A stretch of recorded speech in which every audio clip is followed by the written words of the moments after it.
Hello everyone, CST पर आपका स्वागत है। फ्रेंड्स, आज के सेशन में हम डिस्कस करने जा रहे हैं फाइनेंशियल मैनेजमेंट के कुछ क्वेश्चंस जो कि सभी एग्जाम के लिए यूजफुल है, जहाँ पे कि कॉमर्स के एमसीक्यू आते हैं। तो चलिए दोस्तों, स्टार्ट करते हैं आज का session. Question number 1, what is the traditional form of financing known as?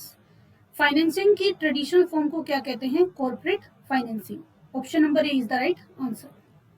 Question number 2, shareholder wealth in the firm is represent by? जो शेयर होल्डर वेल्थ है फर्म में, वो डिपेंड करती है प्राइस ऑफ द शेयर। देखिए कौन सा option है, the market price per share of the firms common stock. यानी कि जो शेयर होल्डर वेल्थ है वो किसके ऊपर डिपेंड करती है? Market price of the share. Option number D is the right answer. If we are talking about modern scenario, तो फाइनेंशियल मैनेजमेंट का मॉडर्न सिनेरियो में जो मेन ऑब्जेक्टिव है वो क्या है? Wealth maximization of the share holder. यानी कि शेयर होल्डर की वेल्थ को मैक्सिमाइज करना मेन मोटो है। Profit maximization is the part of wealth maximization. यानी कि अगर हम वेल्थ मैक्सिमाइजेशन की बात करते हैं तो प्रॉफिट मैक्सिमाइजेशन इसमें ऑलरेडी आ जाता है, इसका एक सब पार्ट होता है वो। And wealth maximization is directly related to price of the share. If price of the share increases, wealth of the share holder increases. Price of the share decreases, wealth of the shareholder decreases. Why? Because this is the direct indicator of the growth of the company, continuous dividend declaration of the company and profitability of the company. भाई अगर share का price बढ़ रहा है तो ये indicate करता है कि कंपनी कंटिन्यू ग्रो कर रही है, डिविडेंड डिक्लेयर कर रही है, अच्छा प्रॉफिट अर्न कर रही है। तो इसलिए वेल्थ मैक्सिमाइजेशन किसके ऊपर डिपेंड करती है? The market price per share of the company's common stock. Common stock means equity share. If we are talking about common stock means we are talking about equity shares. Question number 3, what are the earning per shares for a company that earned rupees 1 lakh last year after tax? It has 2 lakh common share outstanding. Common share outstanding का मतलब है number of shares. Rupees 1.2 million in retained earning at the end of year end.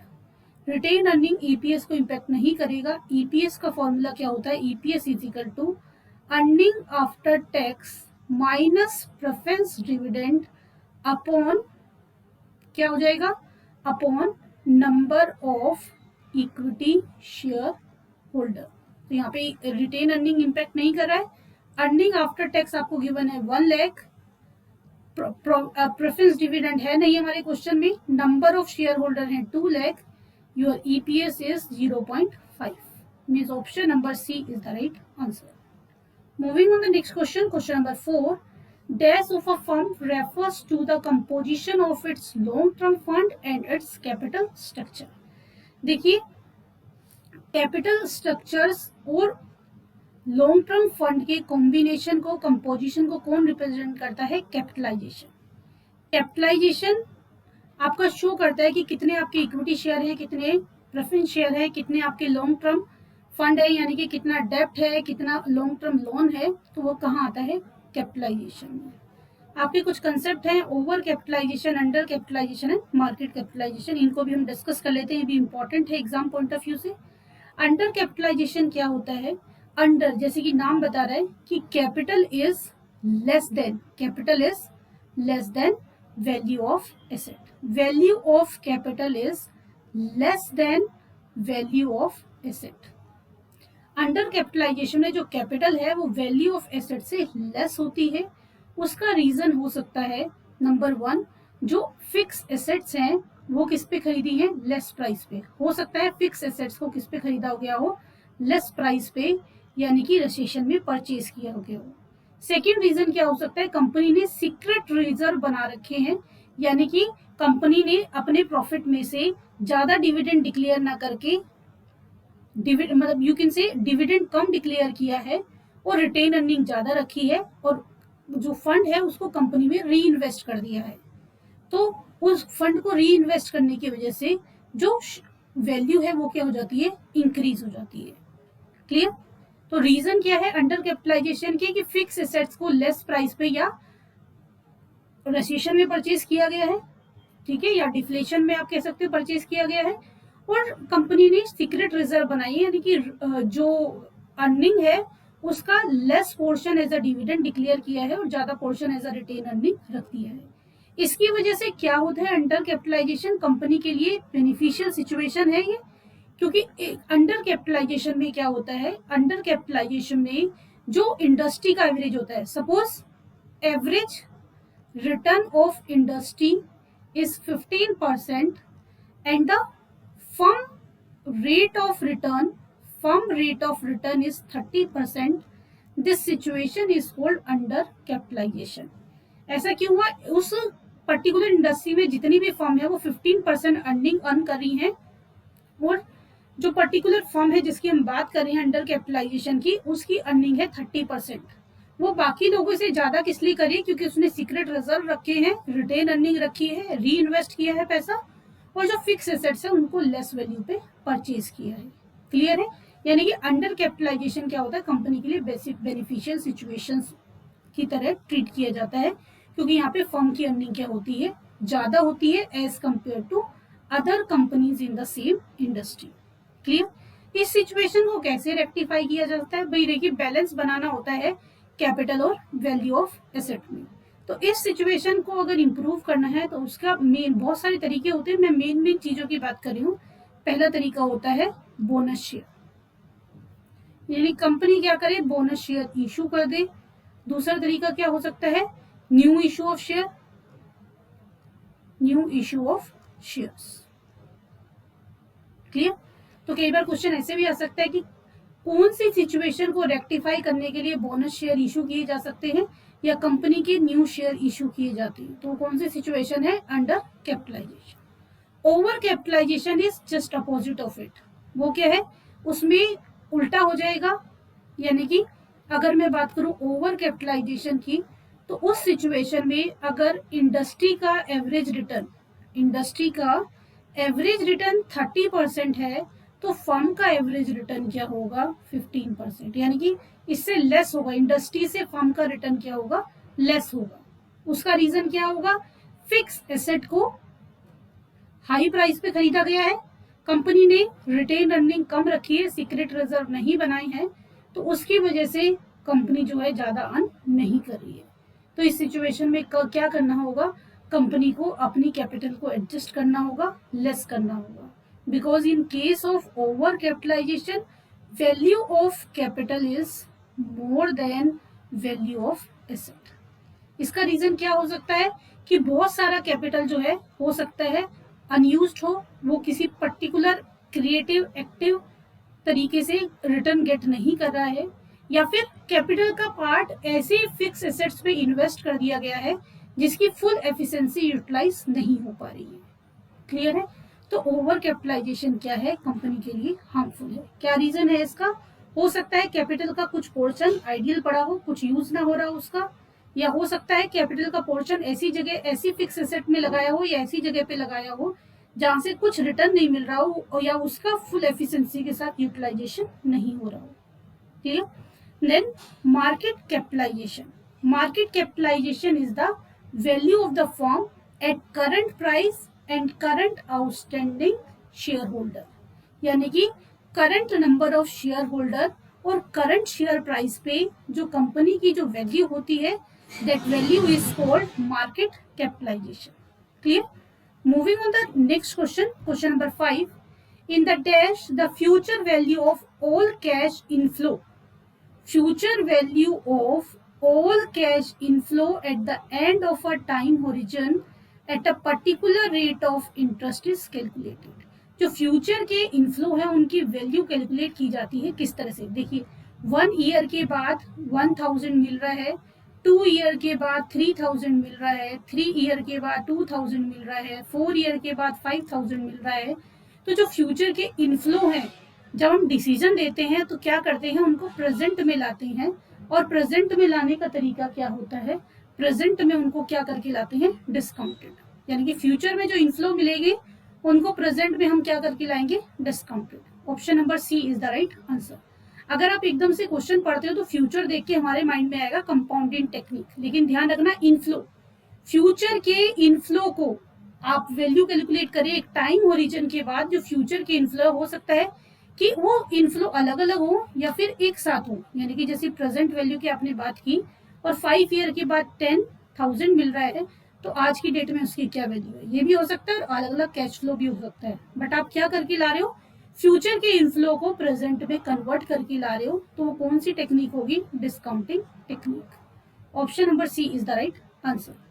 Question number 6, in dash approach the capital structure decision is relevant to value of the firm। कौन सी approach में capital structure value of the firm से relevant होता है, वो होता है net income approach. Net income approach में there is the relation between capital structure and value of the firm, यानी कि नेट इनकम में जो है कैपिटल स्ट्रक्चर को रेलेवेंट माना है वैल्यू ऑफ द फर्म पे। नेट ऑपरेटिंग इनकम और मुदगलानी एंड मिरर ने कैसा माना है कैपिटल स्ट्रक्चर को, इररेलेवेंट। नेट ऑपरेटिंग इनकम और मिलर एंड मुदगलानी ने ये कहा है कि कैपिटल स्ट्रक्चर से वैल्यू ऑफ द फर्म पे कोई इम्पैक्ट नहीं पड़ता है। और ट्रेडिशनल ने जो है इनके बीच का, रेलेवेंट और इररेलेवेंट के बीच का रास्ता निकाला है। इन्होंने कहा है कि भाई एक ऑप्टिमम कैपिटल स्ट्रक्चर होता है, एक ऑप्टिमम कैपिटल स्ट्रक्चर होता है जहां पे weighted average cost of the capital और you can say overall cost of the capital क्या होती है, मिनिमम।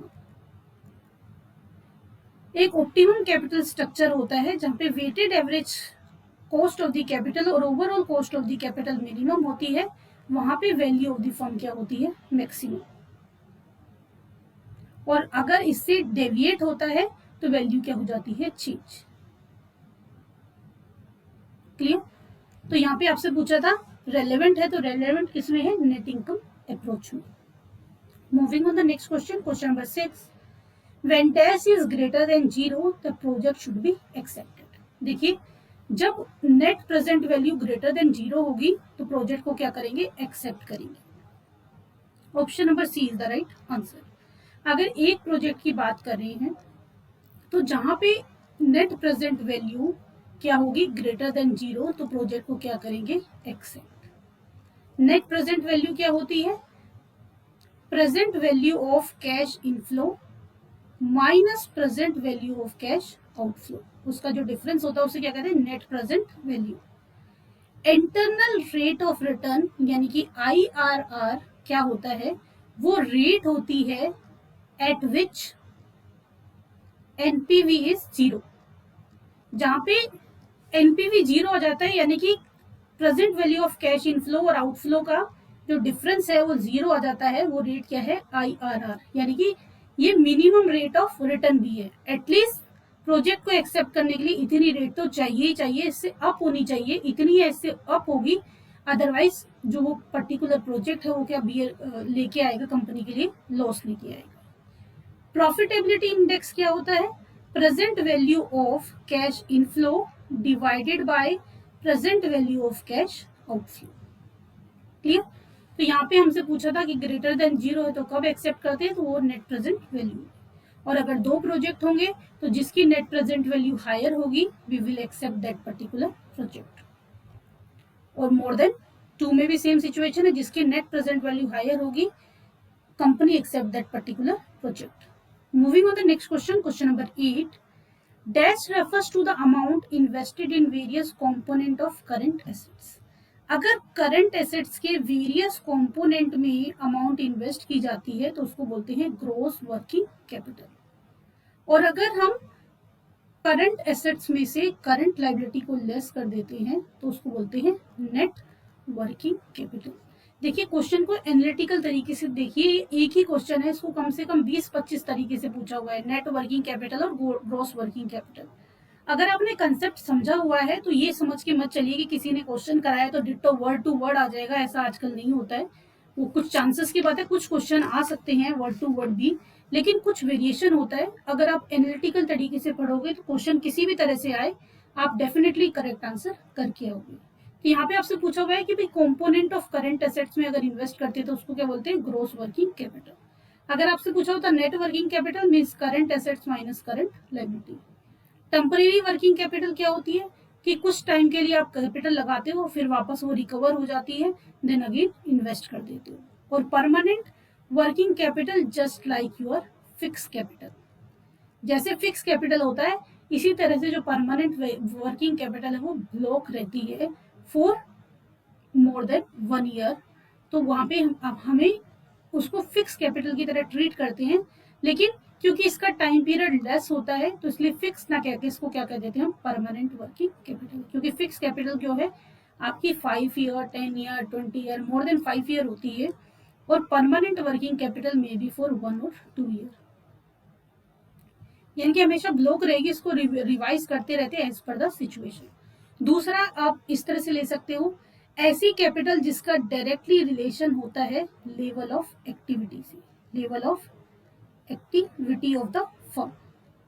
यानी कि फर्म का अगर प्रोडक्शन बढ़ रहा है और वर्किंग कैपिटल बढ़ रही है तो वो कैसी वर्किंग कैपिटल है, temporary working capital. Level of activity less हो रहा है और वर्किंग कैपिटल भी लेस हो रही है तो वो है टेम्परेरी। और जिस वर्किंग कैपिटल का जो रिलेशन है वो लेवल ऑफ एक्टिविटी से नहीं होता है तो उसको क्या कहते हैं हम, परमानेंट वर्किंग कैपिटल। यानी कि एक्टिविटी इंक्रीज हो या डिक्रीज हो, इस कैपिटल के ऊपर कोई इंपैक्ट नहीं पड़ेगा। Clear? Moving on the next question, question number 9, dash is the length of time between the firm actual cash expenditure and its own cash receipt. देखिए फर्म के जो एक्चुअल एक्सपेंडिचर हैं और जो उसे रिसिप्ट होती है उसका जो लेंथ ऑफ टाइम है उसको हम बोलते हैं net operating cycle. Net operating cycle को कैश कन्वर्जन साइकिल भी कहते हैं। तो आंसर हो जाएगा A and B. See difference समझिए, ग्रोस ऑपरेटिंग साइकिल क्या होता है, रॉ मटेरियल होल्डिंग पीरियड, कितने टाइम के लिए रॉ मटेरियल को होल्ड करके रखा, वर्क इन प्रोग्रेस को कितने टाइम के लिए होल्ड करके रखा, फिनिश्ड गुड्स को कितने टाइम के लिए होल्ड करके रखा, और कितने टाइम में आपको पैसा मिला, यानी कि जो आपने क्रेडिट सेल की थी उसका पैसा कितने टाइम में रिसीव हुआ, वो है ग्रोस ऑपरेटिंग साइकिल। अब ग्रोस ऑपरेटिंग साइकिल में देखिए आपने रॉ मटेरियल क्रेडिट पे परचेज किया होगा तो आप अपने डेटर को टाइम पीरियड दे रहे हैं तो आपको भी टाइम पीरियड मिला होगा एज अ क्रेडिटर। अगर आप ग्रोस ऑपरेटिंग साइकिल में से जो आपके क्रेडिटर को पेमेंट का टाइम पीरियड है उसको लेस कर देते हो तो वो हो जाता है net operating cycle. And net operating cycle is also called cash conversion cycle, क्योंकि इसमें हमने सिर्फ अपना बेनिफिट नहीं देखा, हमने ये भी देखा कि हमें जो पेमेंट करने के लिए टाइम पीरियड मिल रहा है उसको भी इसमें हमें कंसिडर करना है, क्योंकि वो हमारे लिए क्या है, बेनिफिशियल है। Moving on the next question, question number 10, dash refers to the firm's holding some cash to meet its routine expenses and incurred in the ordinary course of business. Business की रूटीन एक्सपेंसेस को bear करने के लिए जो cash hold किया जाता है उसको बोलते हैं transaction motive. Option number B is the right answer. Speculative motive क्या होता है, सपोज कुछ पैसा इसलिए होल्ड करके रखा जाता है कि कोई इन्वेस्टमेंट अपॉर्चुनिटी मिले अच्छा रिटर्न गेट करने के लिए, तो वहां पे हमारे पास इन्वेस्ट करने के लिए पैसा हो, उसे बोलते हैं स्पेकुलेटिव मोटिव। प्रिकॉशनरी मोटिव क्या होता है, फ्यूचर इज अनसर्टेन, कुछ अनसर्टेन एक्सपेंसेस आ सकती हैं तो उसके लिए होल्ड करके रखना कैश को, वो क्या है, प्रिकॉशनरी मोटिव। कंपनसेटिंग मोटिव क्या होता है, बैंक जो अपनी सर्विसेज प्रोवाइड करता है उस सर्विस के लिए जो पेमेंट की जाती है उसको बोलते हैं compensating motive. Moving on the next question, question number 11, dash refers to the length of time allowed by a firm for its customer to make payment for their purchase। Customer ने जो purchase की है उसके लिए जो customer को time period दिया जाता है उसको बोलते हैं credit period. Option number D is the right answer. Average collection period क्या होता है, डेज और month in a year upon debtor turnover ratio. इसका मीनिंग ये होता है कि एवरेजली इतने टाइम में पैसा कलेक्ट हो जाता है, ठीक है, और जो अलाउड करते हैं उसको क्या बोलते हैं, क्रेडिट पीरियड। पे बैक पीरियड वो पीरियड होता है जिसमें आपका जो इन्वेस्टमेंट है वो कितने ईयर में कितने मंथ में रिकवर हो जाएगी, वो है पे बैक पीरियड। होल्डिंग पीरियड होता है कितने टाइम तक आप ब्लॉक करके रखते हैं किसी चीज को, वो क्या है उसका होल्डिंग पीरियड, होल्ड करके रखते हो या ब्लॉक करके रखते हो। Question number 2, credit policy of every company is largely influenced by. Credit policy किसके ऊपर डिपेंड करती है, लिक्विडिटी एंड प्रॉफिटेबिलिटी के ऊपर। देखिए लिक्विडिटी का मतलब है रेडी कैश, जितना ज्यादा आपके पास रेडी कैश होगा उतनी ही जल्दी आप अपनी लायबिलिटीज को पे ऑफ कर पाओगे, तो उसके ऊपर डिपेंड करेगी। आपकी प्रॉफिटेबिलिटी मोर है लेस है उसके ऊपर भी आपकी क्रेडिट पॉलिसी डिपेंड करेगी। Option number B is the right answer. Moving on the next question, question number 13, XYZ is an oil-based business company which does not have adequate working capital. It fails to meet its current obligation. भाई उसके पास educate capital नहीं है और वो अपने current obligation को पे नहीं कर पा रही है, विच लीड टू बैंक्रप्सी, जिससे कि वो दिवालिया हो सकती है. Identify the type of decision involve in prevent risk of bankruptcy. अब उसे बैंक्रप्सी से बचना है तो कौन सा डिसीजन इसमें इन्वॉल्व होगा? इन्वेस्टमेंट डिसीजन किससे रिलेटेड होता है? फिक्स एसेट्स को परचेज करने से रिलेटेड. वर्किंग कैपिटल मैनेजमेंट से रिलेटेड. डिविडेंड डिसीजन जो होता है वो डिविडेंड डिक्लेयर, यानी कि कितना पोर्शन प्रॉफिट का एज अ डिविडेंड डिक्लेयर किया जाएगा और कितना portion as a retained earning रखा जाएगा, वो है dividend decision. Financing decision broader term है. फाइनेंशियल डिसीजन में इन्वेस्टमेंट और कैपिटल और डिविडेंड तीनों आता है. इस सिचुएशन में अगर हम बात करें तो ये किस तरह का डिसीजन है? Liquidity decision. देखिए अगर हम करंट ऑब्लिगेशन की बात करें तो करंट ऑब्लिगेशन किससे रिलेटेड है? लिक्विडिटी से रिलेटेड. आपको इतनी लिक्विडिटी, इतनी वर्किंग कैपिटल मेंटेन करके रखनी है जिससे कि आप अपनी करंट ऑब्लिगेशन को मीट कर पाओ. तो ये क्या है? Liquidity decision. Question number 14, which of the following would not improve the current ratio. देखिए अगर मैं इम्प्रूव करने की बात करूं तो करंट रेशियो क्या होता है? Current assets upon current liability. अगर करंट एसेट्स बढ़ती है तो इम्प्रूव होगा, करंट लायबिलिटी डिक्रीज होती है तो इम्प्रूव होगा. करंट एसेट्स और करंट लायबिलिटी दोनों में से अगर माइनस होता है तो इम्प्रूव होगा, और दोनों में अगर प्लस होगा तो क्या होगा? तो फिर डिक्रीज होगा. ठीक है, तो ये चीजों का थोड़ा सा ध्यान रखना है. आप देखिए, borrow short term to finance additional fix assets. Fix asset को, एडिशनल फिक्स एसेट को फाइनेंस करने के लिए शॉर्ट टर्म बोरिंग की है. शॉर्ट टर्म बोरिंग का मतलब है करंट लायबिलिटी क्या है? बढ़ गई है. करंट लायबिलिटी बढ़ेगी, डिनोमिनेटर अगर बढ़ेगा तो क्या होगा? इम्प्रूव नहीं होगा. इसने नॉट इम्प्रूव पूछा था तो यही क्या हो गया आपका answer.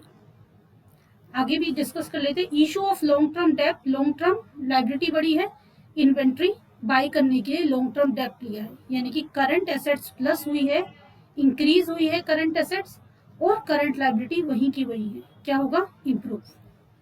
Cell common stock to reduce current liability. Common stock यानी कि स्टॉक को सोल्ड किया है, करंट एसेट्स माइनस हुई है और करंट लायबिलिटी भी क्या हुई है? Minus. Current assets current liability दोनों माइनस हुई है तो क्या होगा? इम्प्रूव.